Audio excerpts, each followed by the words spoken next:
Le théorème de Gauss-Bonnet est l'un des plus beaux résultats de la géométrie différentielle. Il relie la courbure d'une surface à sa topologie. Ce théorème intervient dans les leçons sur la géométrie différentielle, la courbure des surfaces et la topologie. C'est un pont extraordinaire entre le local et le global.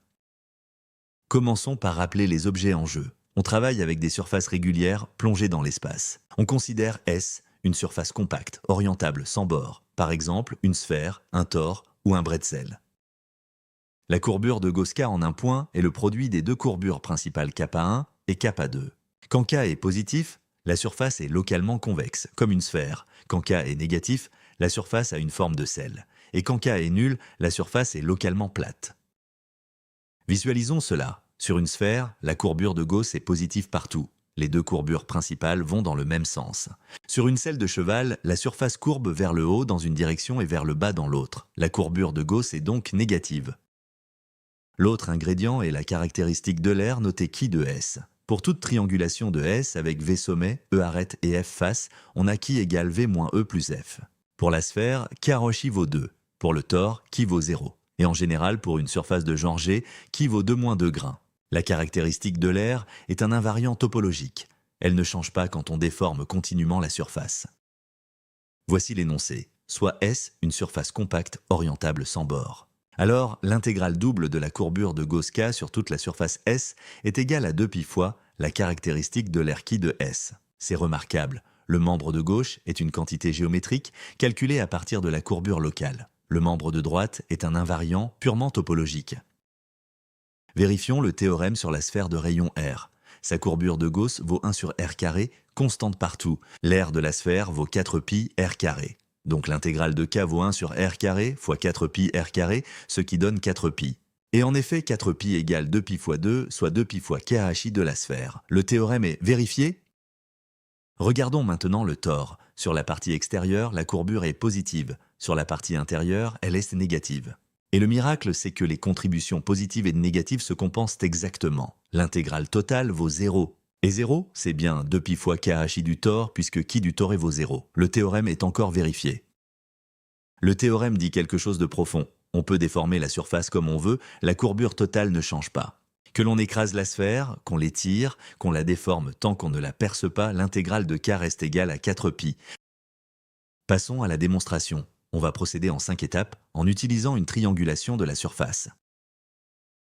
Étape 1. Le théorème de Gauss-Bonnet local. Considérons un triangle géodésique T sur la surface dont les côtés sont des géodésiques. Ce triangle a 3 angles alpha, bêta et gamma. Le théorème de Gauss-Bonnet local affirme que l'excès angulaire, alpha plus bêta plus gamma moins pi, est exactement égal à l'intégrale de la courbure K sur le triangle. Sur une surface plate, la somme des angles vaut pi, et l'excès est nul. Mais sur une surface courbe, il y a un excès qui mesure exactement la courbure intégrée. Par exemple, sur la sphère, on peut tracer un triangle avec 3 angles droits, chaque angle vaut pi sur 2. L'excès angulaire vaut 3 fois pi sur 2 moins pi, soit pi sur 2, et c'est bien l'intégrale de K sur ce huitième de sphère. Étape 2, on triangule la surface S en F triangle géodésique. Voici une triangulation schématique. On a des sommets, des arêtes et des faces triangulaires. En sommant le théorème local sur chaque triangle, la somme des excès angulaires égale la somme des intégrales de K sur chaque triangle. Et comme les triangles recouvrent toute la surface, le membre de droite est simplement l'intégrale de K sur S, tout entier. Étape 3. Il faut calculer la somme de tous les angles de tous les triangles. Autour de chaque sommet intérieur de la triangulation, les triangles font le tour complet. La somme des angles autour de ce sommet vaut donc 2 pi. Sur une surface fermée, tous les sommets sont intérieurs, donc la somme totale de tous les angles de tous les triangles vaut 2 pi fois V, le nombre de sommets. Reprenons. La somme des excès, c'est la somme de tous les angles moins pi fois le nombre de faces F. Et comme la somme de tous les angles vaut 2 pi 5, on obtient intégrale de K égale 2 pi V moins pi F.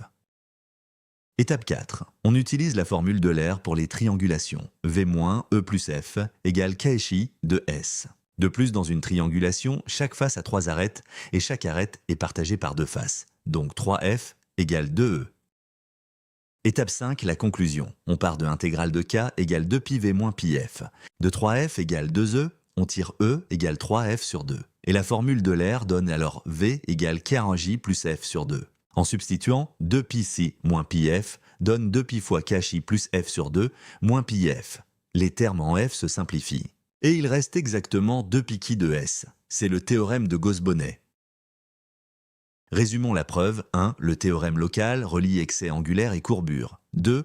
On somme sur tous les triangles de la triangulation. 3. La somme des angles vaut 2π5. 4. La formule d'Euler et la relation 3f égale 2e. 5.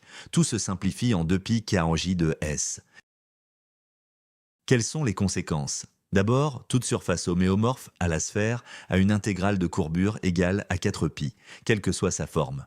Ensuite, si la courbure est strictement positive partout, alors khi de s est positif, donc s est homéomorphe à la sphère. C'est un résultat topologique déduit de la géométrie. Sur un tore, la courbure totale est nulle, donc la courbure de Gauss doit nécessairement changer de signe. Il y a des zones de courbure positive et des zones de courbure négative. Voici un tableau récapitulatif. La sphère, de genre 0, à qui égale 2, et une courbure totale de 4π. Le tore, genre 1, qui 0, courbure totale nulle. Le bretzel, genre 2, qui égale moins 2, courbure totale moins 4π.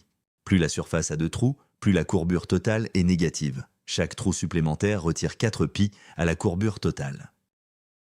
Un conseil pour l'oral de l'agrégation. Gauss-Bonnet est un exemple parfait de résultat qui relie des propriétés locales, la courbure, à des propriétés globales, la topologie. C'est le type de lien que le jury apprécie. En résumé, le théorème de Gauss-Bonnet affirme que l'intégrale de la courbure de Gauss sur une surface compacte est entièrement déterminée par sa topologie. C'est un pont extraordinaire entre la géométrie locale, incarnée par la courbure, et la topologie globale, incarnée par le genre de la surface. Entraîne-toi sur AgregMaster pour maîtriser ce théorème et tous les résultats de géométrie différentielle.